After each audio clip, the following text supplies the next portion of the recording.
좀 뭐 앞에 이제 두 분 스피커께서 해주신 말씀들 사실은 뭐 그 전반적으로 뭐 사실은 다 공감을 하고 저는 이제 정부 사이드에 있기 때문에 정부 쪽에서 이제 바라보는 어떻게 보면 이제 관점이랄지 그다음에 저희가 해봤던 경험 같은 걸 중심으로 말씀드리겠습니다. 그 이제 뭐 아까 왕리빙 박사님 말씀하신 것처럼 교육 훈련 제도가 이제 수요 중심으로 가야 되고 어떤 이제 소위 플레이어 간의 어떻게 보면 여러 주체 간의 협력도 굉장히 중요하고 프란시스코 파스토레 박사님 말씀처럼 이제 그 뭐 그런 것들을 좀 하기 위해서 긴밀한 협력도 요구되는데 교육이나 R&D 투자를 좀 늘려야 된다는 부분도 굉장히 공감을 합니다.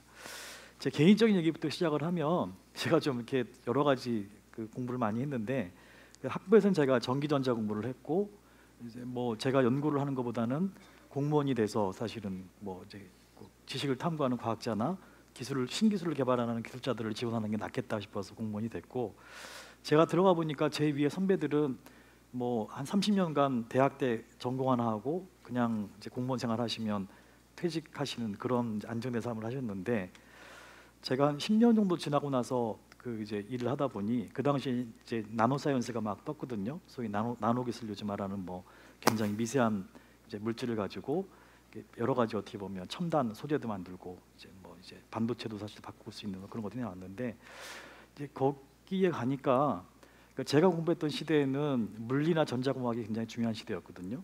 근데 나노 기술을 가 보니까 이거는 화학이나 재료가 굉장히 중요한 어떻게 보면 학문의 트렌드가 바뀌고 있더라고요. 그래서 아 이건 공부를 좀 다시 해야겠다 싶어서 가서 이제 공부를 다시 했고 박사를 받아오면서 아 이 정도면 이제 내 이제 후에는 더 안 해도 되겠지 싶어서 들어왔는데 지금 한 7년 지났거든요. 박사 받아와서 지금 이제 벌써 4차 산업혁명 시대라고 AI 얘기를 하기 때문에 또 요즘 공부를 또 다시 시작을 하나 개인적으로 했습니다.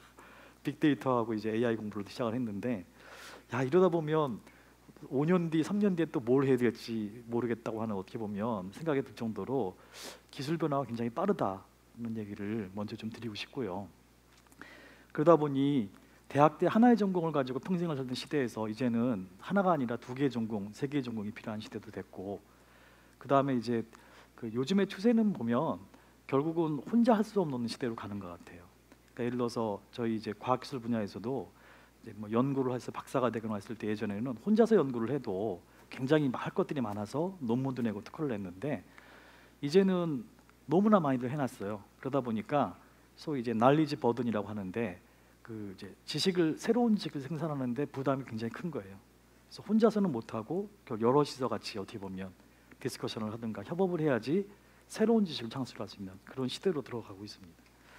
그래서 하여튼 그 이제 크게 어떻게 보면 기술의 빠른 발전들이 어떻게 보면 사회나 어떻게 보면 우리 직업이나 어떻게 보면 정책에도 많은 변화를 주고 있다라는 말씀을 드리고 싶고요.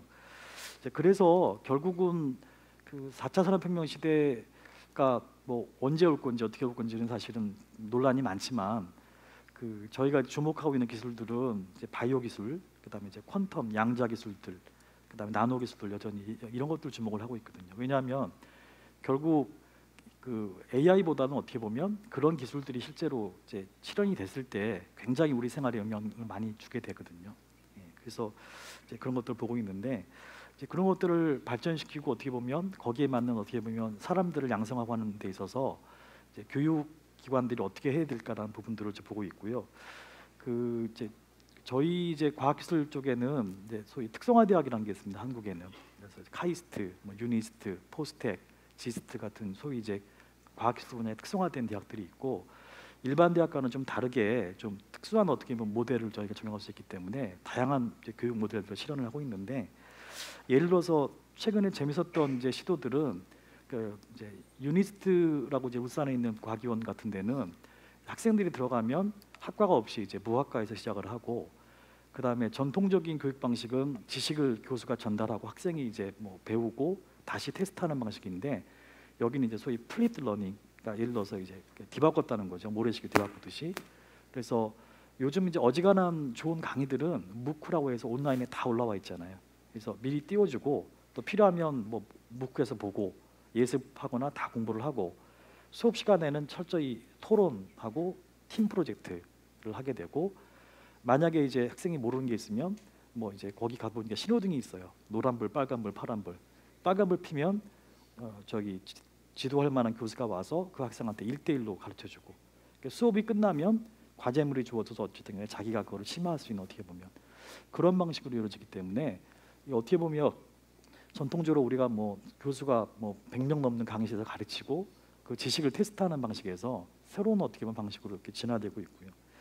그게 지금 유니스트는 한 50% 정도 자기 과목들을 플립 러닝으로 다 바꿨거든요. 아마 좀 있으면 다 교체가 될 텐데 이공계 교육에서는 어쨌든 간에 그렇게 좀 새로운 모델로 지금 바뀌고 있고 그런 것들이 확산되지 않을까 싶은 생각을 하고 있습니다. 두 번째는 저희가 카이스트 같은 데 가면 요즘은 이제 학생들이 입학을 하면 인공지능에 대해서는 모든 학생들한테 다 가르쳐요. 그러니까 과에 관련 없이.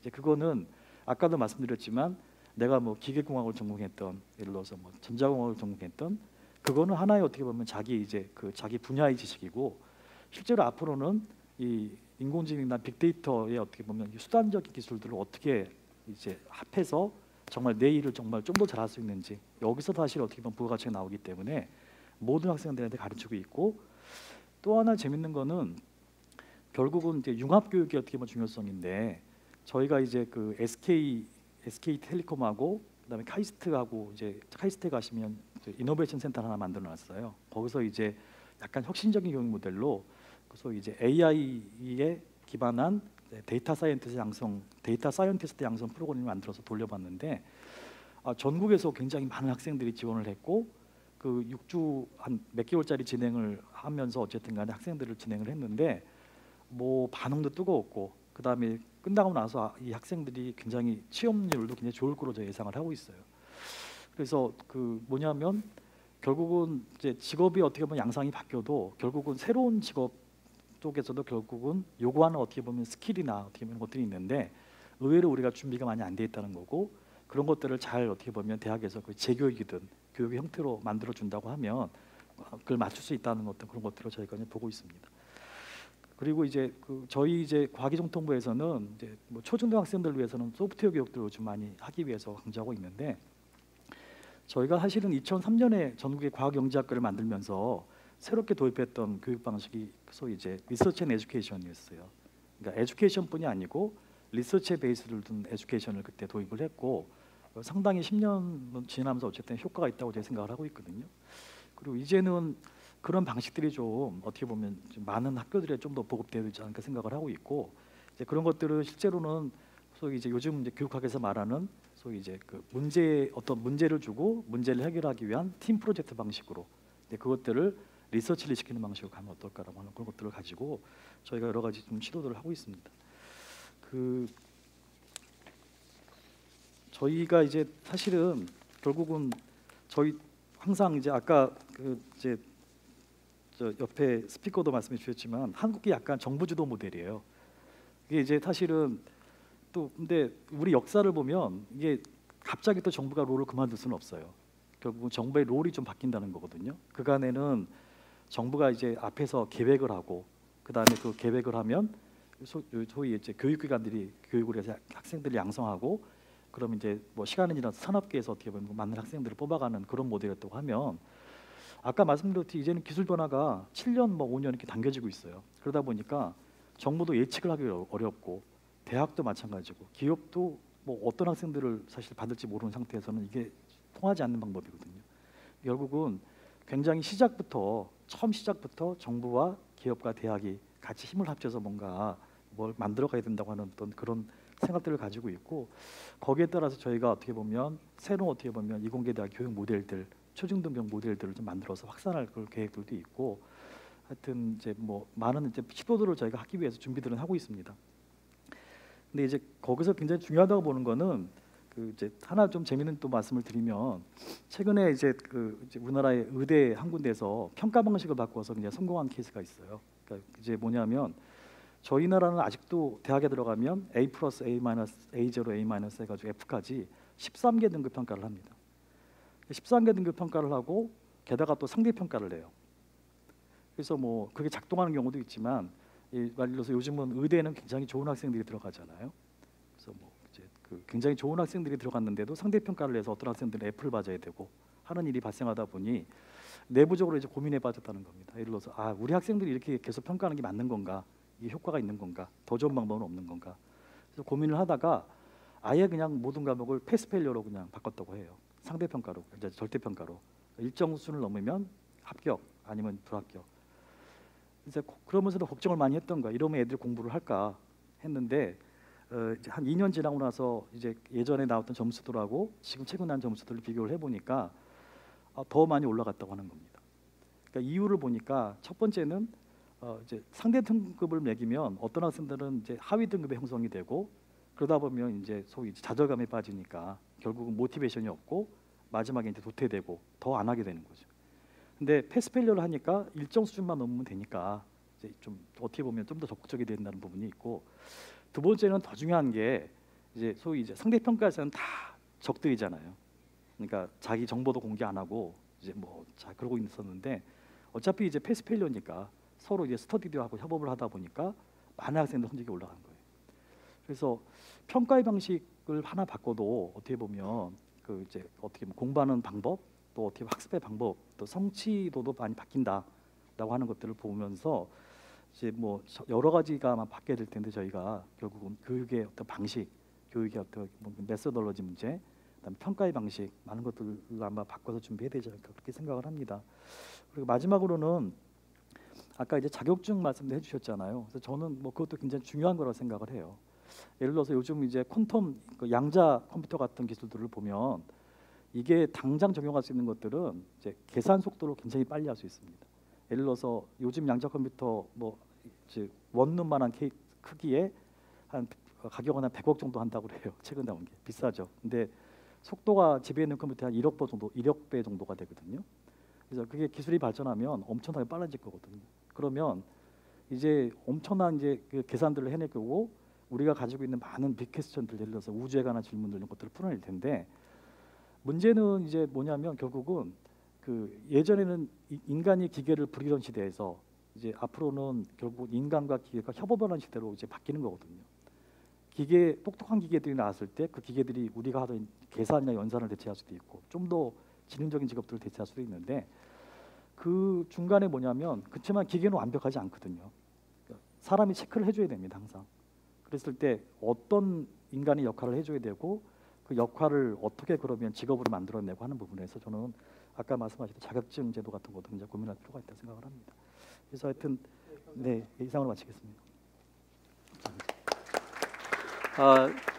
이 한국말 하셨기 때문에 요약은 제가 생략을 하고요. 바로 우리 삼성의 전무님 말씀 듣겠습니다. 예. 저는 삼성에서 근무를 하고 있고요.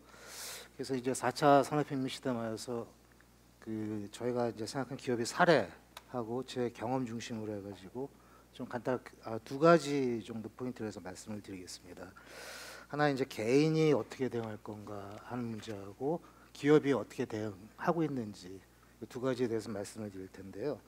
우선 그 전에 교수님들 말씀하셨지만 전문직의 어떤 특징과 역량이 어떤 것인가를 보면은 일반적으로 새로운 미래의 그 전문직은 스스로 학습하고 일을 주도하고 그러니까 참여하는 것이다라고 볼 수 있을 것 같고요.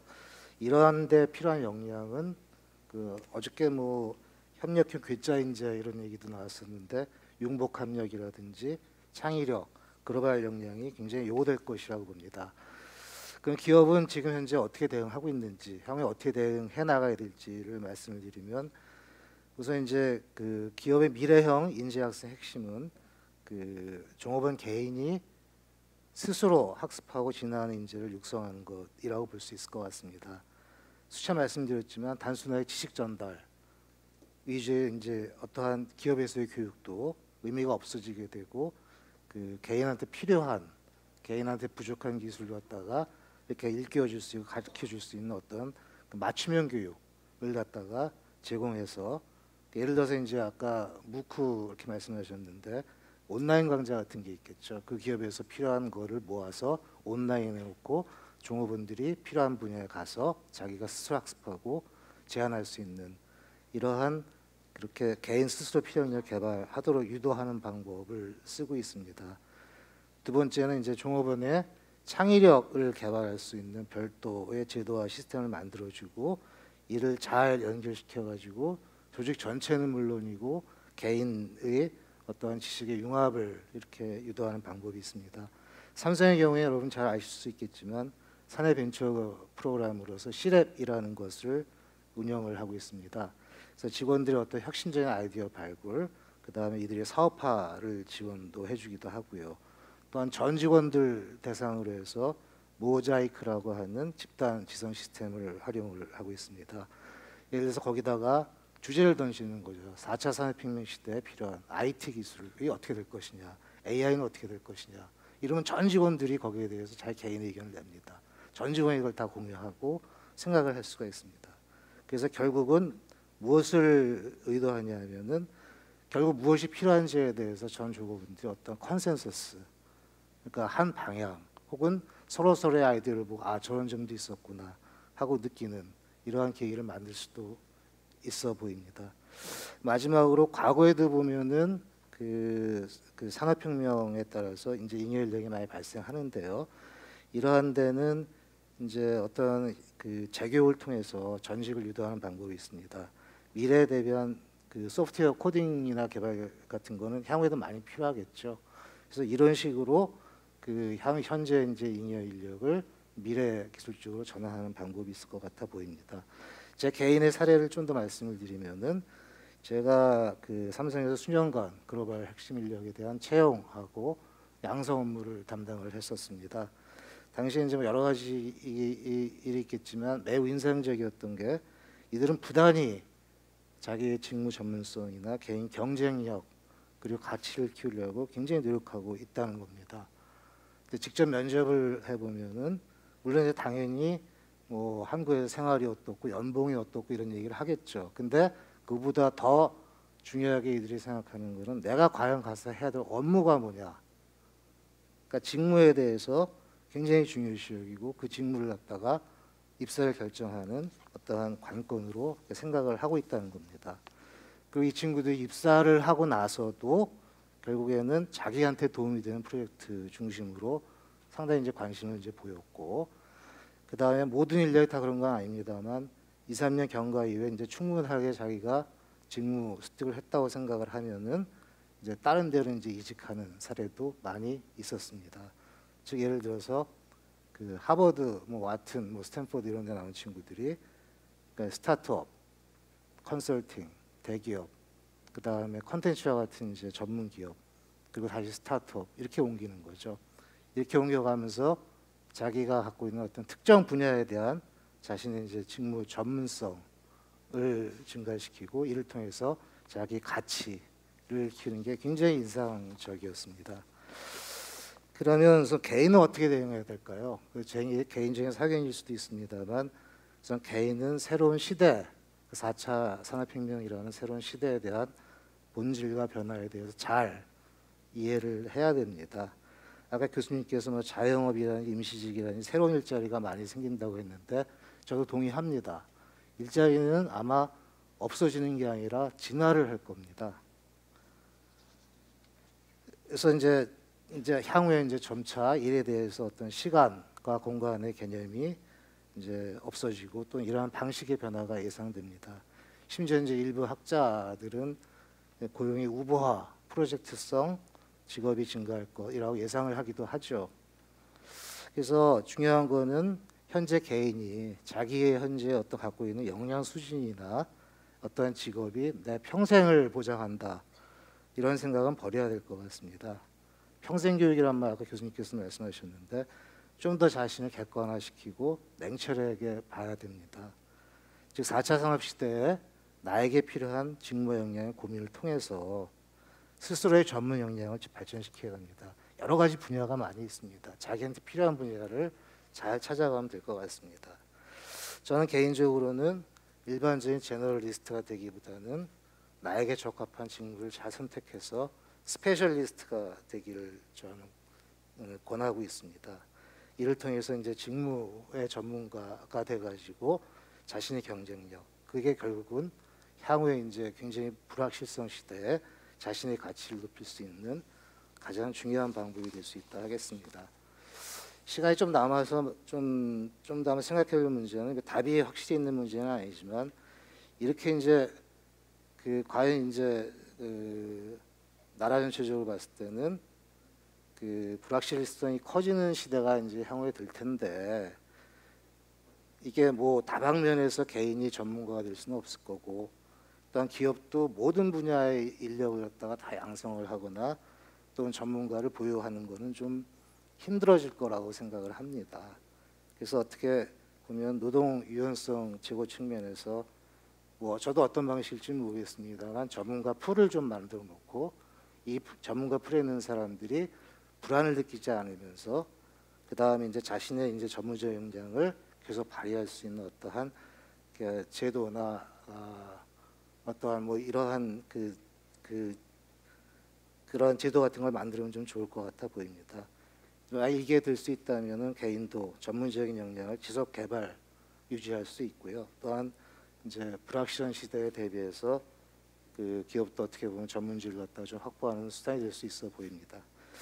저는 결론을 따로 말씀을 안 드리고 시간상 이제 그만 끝내도록 하겠습니다. 결론 못 써가지고. 네. 대단히 감사합니다. 제가 Q&A 시간을 좀 많이 갖고 싶었는데 말씀 중간에 끊기 곤란해서 지금 한 10분 정도 남았는데 말이죠. 이게 지금 질문을 올려주시면 이게 뜨게 돼 있는데 지금 제가 기기가 잘못된지 하나도 안 떴는데요. 질문을 이렇게 올려주시면은 제가 발표를 하도록 하고 그 사이에 제가 한두 개 질문을 해보겠습니다.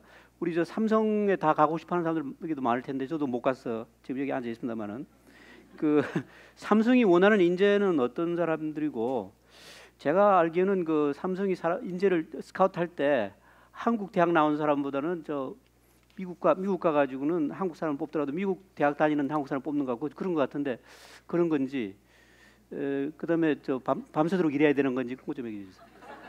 주말 없이 밤새도록 일해야 되는 건지 좀. 다 100% 대변하지는 않지만 분명히 말씀드릴 수 있는 거는 그렇지는 않습니다. 삼성에서 원하는 거는 굉장히 다방면의 다양한 인재를 원하는 거고요. 2008년도에 대한상공회의소에서 100대 대기업이 원하는 인재상을 이렇게 설문조사를 한 적이 있었는데 보니까 창의성이 한 70%, 전문성이 65%, 도전 정신이 58%라고 했습니다. 10년이 지난 지금도 보면 아마 거의 유사하다라고 볼 수 있을 것 같고요. 근데 이제 제가 더 하나 말씀을 드리고 싶은 거는 전문성은 굉장히 베이스가 돼야 됩니다. 자기가 하고 있는 어떠한 지식 기술에 대한 거는 굉장히 이게 베이스가 돼야 되고 향후에 이제 점점 더 필요한 인재는 아까 말씀드린 이제 융복합성이라든지 창의성, 이제 글로벌 역량 이런 거를 보유한 사람을 이제 찾을 거고요. 점차 이제 스스로 자기가 공부하고 발전하고 그다음에 협력적인 사람을 원할 겁니다. 마지막으로 제가 이제 회사에 있으면서 이제 평가라는 걸 하잖아요. 입사하고 난 다음에 이 평가를 할 때 절대로 이렇게 점수를 높게 안 주는 이제 유형들이 있는데요. 이제 예를 들어서 이런 유형입니다. 지식만 많은 사람이 있습니다. 아는 건 많은데 실행을 못하는 거죠. 지식만 많은 사람이라든지 아니면은 혼자 일하는 사람이 있습니다. 일은 잘하는 것 같은데 혼자만 열심히 하다가 나중에 벅차서 포기하는 경우가 많습니다. 이제 그런 사람이 있고요. 마지막으로는 좀 이기적인 사람. 그러니까 자기 지식을 갖다가 혼자 알고 옆에 쉬어오지 않고 그 다음에 남한테 그걸 갖다 배워서 자기 것을 만들려고 하지 않는 그런 사람들은 굉장히 제가 평가를 안 좋게 줬던 것 같고요. 굉장히 이제 일을 열정을 갖고 책임감을 갖고 일하는 사람들은 평가를 잘 주었던 그런 기억이 있습니다. 이게 답이 될 수 있을지 모르겠습니다. 네, 감사합니다. 한마디로 제가 글로벌 인력을 채용하고 양성했는데 그게 전체 채용 인력이 아주 일부분입니다. 그래서 이게 마치 전부 다인 것처럼 생각하실 필요는 없고요. 이게 해외에 나가서 공부하느냐 안 하느냐 중요한 게 아니고요. 외국 인력과 소통할 수 있는 그러한 정도의 언어가 된다면은 그 다음에 중요한 거는 아까 말씀드린 예를 들어서 문제를 갖다가 잘 분석해서 해결할 수 있고 실천할 수 있고 이런 사람들이 더 중요하다고 볼 수 있을 것 같습니다. 이상입니다. 예. 임재무님 카이스트에서도 하게 하셨고 MBA를 미국 사셨는데 어느 게 더 삼성에서 환영받았습니까? 그 30년 전의 일인데요. 그 카이스트는 제가 선택을 했던 거고 MBA는 이제 회사 양성 과정의 일환으로 갔다 왔습니다. 둘 다 많이 도움이 됐던 것 같고요. 대신에 이제 MBA로 갔던 프리미엄 따로 특별한 건 없었습니다. 회사 일을 하는데 많이 도움이 됐던 건 사실이고요. 네, 감사합니다. 지금 저 질문을 보니까 많이 받았는데 지금 임상무에 대한 질문이 제일 많은 것 같습니다. 스페셜리스트가 되려면 어떻게 해야 되냐? 그다음에 창의적 인재가 도대체 뭐냐? 그다음에 저 많은 기업들이 직무 순환 제도를 시행하고 있는데 직무 순환 전문성을 위해서 순환 근무를 줄여야 하는 거 아닌가? 그런 질문을 해주는데 생각 좀 하셨다가 나중에 다른 분 질문하고 나서 답해 주시면 되겠고요. 네, 네, 알겠습니다. 그다음 질문은 이건 누구한테 해야 모르겠는데 정부기관 이거부터 할까요? 김성수 저 과장님께 유니스트 교육 환경 변화 시도가 굉장히 중요하다고 생각합니다. 그런데 그런 학교를 들어가기 위해서 부모님의 재정 능력이나 환경이 대다수 영향을 미칩니다. 그러니까 이거 돈 많아야 들어간 거 아니냐? 뭐 이런 얘기 같은데요. 그런 거 아닌가 좀 답해 주시고요. 그다음에 저 교육기관 이것도 아마 김 과장님이 하셔야 될 것 같은데 교육부에 계신 저 죄로 정부에 계신 죄로 과기부에 계십니다. 교육기관, 정부, 기업의 협력을 통해서 창의적인 전문가의 양성을 도모해야 된다는 것에 공감을 한다. 그러나 창의적인 전문가에 대한 정의가 모호하다. 아까 비슷하네요. 창의 전문가 뭐냐? 창의 전문가란 4차 산업혁명에 도태되지 않아야 되고 변화에 잘 적용해 나갈 수 있는 사람이라고 이해하면 되나? 이런 얘기네. 요건 아까 저 김 과장님 저 전문가 정의서부터 해가지고 아까 지금 좀 답을 해주시죠. 네.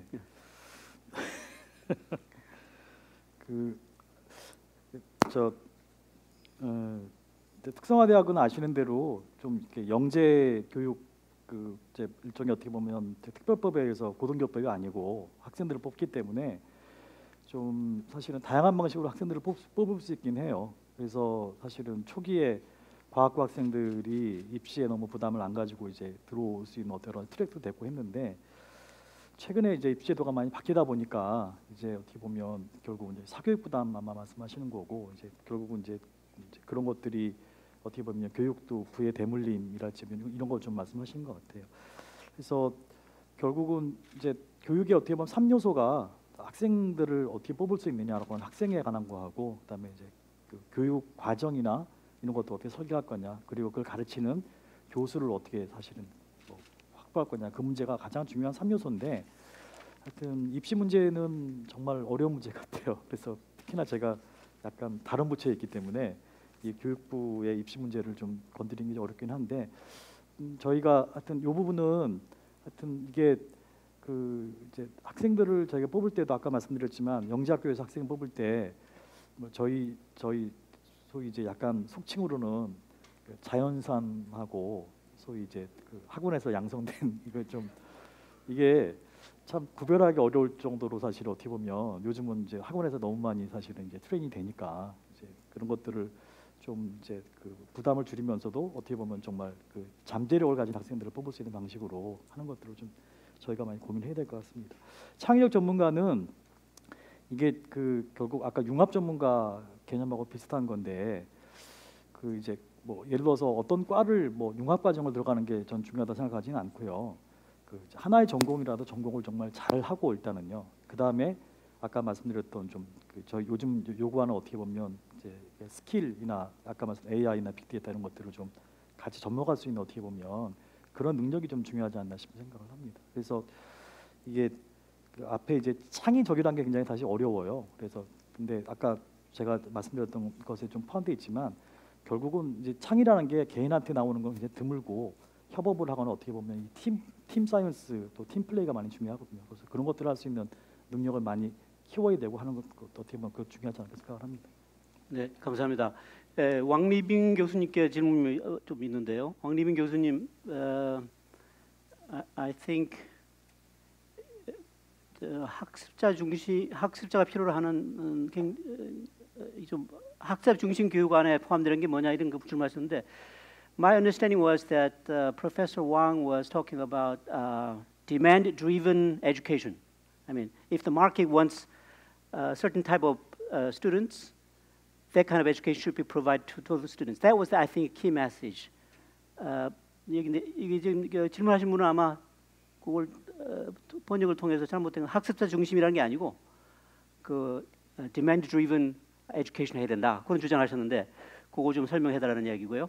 그 다음에 직업 교육은 언제부터 시작해야 되느냐? 진로 교육은 what's the word? Job seeking guidance should be given by when? It should begin right in the middle of the university or even high-level education.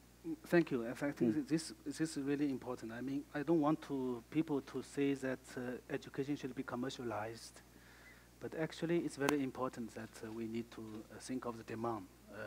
From supply side, we need to let the demand side to join the development of the programs, and let the voices, of the demand side to be heard in the development of the curriculum. So this is very important, I think. We don't like commercialization or over-commercialization of this because education cannot be commercialized. So that's why, I mean, demand-driven is more modest. I mean, it's not very strong as compared with the commercialization. Of course, it's depending on the system. I think in Korea, you have a high school which are divided into academic and vocational tracks. Of course, it's very important that by the end of middle school, you should provide some guidance to the students as to which kind of tracks they are going. And I remember in Italy, actually, after compulsory education, there are many options, many options. Not only science, social science, and technology, and also arts, right? Many different courses. I think diversification of the provision of education programs after compulsory education is very important. I think this is the weakest point, I think, to try to make our system really relevant to the needs of the society. I mean, you can have a look at the examples in Italy. Thank you very much. Thank you. To Professor Pastore, we have a couple of questions here. 지금 정부와 기업의 역할과 협력이 가장 잘 이루어지는 국가나 사례. Give us the best examples of good collaboration between government, university, and what's the other word? Yes, give me some good examples. The examples that I know of are like Waterloo University in Canada or Tripura University in India. They are the two examples that I know of, but would you go ahead with European examples? Well, I think that there are many programs in which the three subjects can collaborate. But more generally, I mean the fact that the government, each institution should do their own work. So, of course, the government should provide a guideline to education institutions, and also firms to how to collaborate. That's why, for instance, for the role of the government will be to support educational institutions in developing like job placement services, also new programs of learning, and also we did not mention so much, but indirectly it was mentioned by previous contributions, lifelong learning. So developing the supply of skills is very important from the side of the government. And at the same time, they should probably, by implementing these programs, they should develop cooperation between firms and educational institutions. As we were mentioning before, they tend to not to collaborate with each other. But if we organize programs of vocational and technical education at school, or also of professional universities or industrial doctorates, And you know, by giving these directions to educational institutions and firms, this will make a change. Like in Italy, we are trying to, the government is trying to develop this kind of relationship by providing some context. For instance, we made in the high school the obligation for every high secondary school student to go to firms for work-related learning. It was becoming suddenly compulsory for all students, and this is a very good example of the effort that every side of this collaboration will make to collaborate with each other.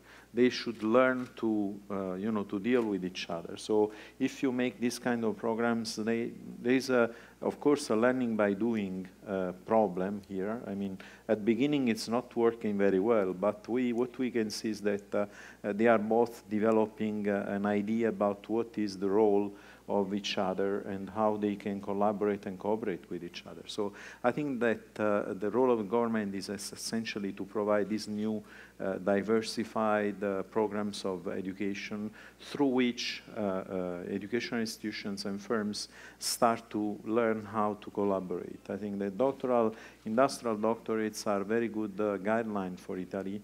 It is also suggested by the European Union, so that as was mentioned before, many doctoral students can go, can do research that is not basic research or general research, but research applied to the industry. So this will be very useful for them, but will be also very useful for the industry. And we need more and more innovation. And firms should also develop, on the other hand, their skills in providing a training ground for young people, but also to develop some research and innovation. Of course, we are here very good examples in Korea of Samsung is a leading company in the world nowadays in terms of research and innovation, but not all the companies do this, and we should be able to help also smaller companies, smaller firms to develop research and development, which is using also the skills, research skills that universities can provide, for instance, through PhD programs. So I think it's a very good idea to follow, and this can help to, you know, to educational institutions and firms to work together, to do a path together, and to, you know, to get a better collaboration with time being. Pastor, one important question, although we don't have time, but like normally one student has just one major, right? But it seems to me we have to have multiple majors. So the question here is it possible to work in an area where your major is different from? Well, under this respect, I think that we need to be more flexible. We need also flexible educational institutions. Under this respect, I like the English system, and this was behind the 3+2 program. I don't know what type of system do you have in Korea, but in Europe, we through the Bologna process, we try to impose to every EU country to have the 3+2 program, which is coming from the UK. In the UK, it's typical that you get education in one major, then you find a job, maybe in a different field. So what should you do? I think it's important if you get your education quite quickly, like in 3 years, then you can do another one. You can take another, or maybe just a master program, because we can recognize that there are some general skills that you can learn through any kind of university degree. So you need only to get some specific knowledge from another program. So in the UK, it is quite typical that you do like university in one field, and after finding a job, you understand that your future is going to be in another sector, another field, and then you can do like a master program for 1 year or 2 years, and then you can cover a different subject. Because in life, we we are going through, as we were mentioning before, and there was also mentioning by the other speakers, that we are going to go through not anymore lifelong jobs. We are going to change over our lives. So it is important to create education that is, that you can use in the different stages of life. So maybe have a master program or some professional courses, some professional degree that you can do, like probably not to get the entire knowledge that is necessary to get a university degree, but then you can choose a different a master program in a different field, for instance. So Thank you very much. Well, thank you very much.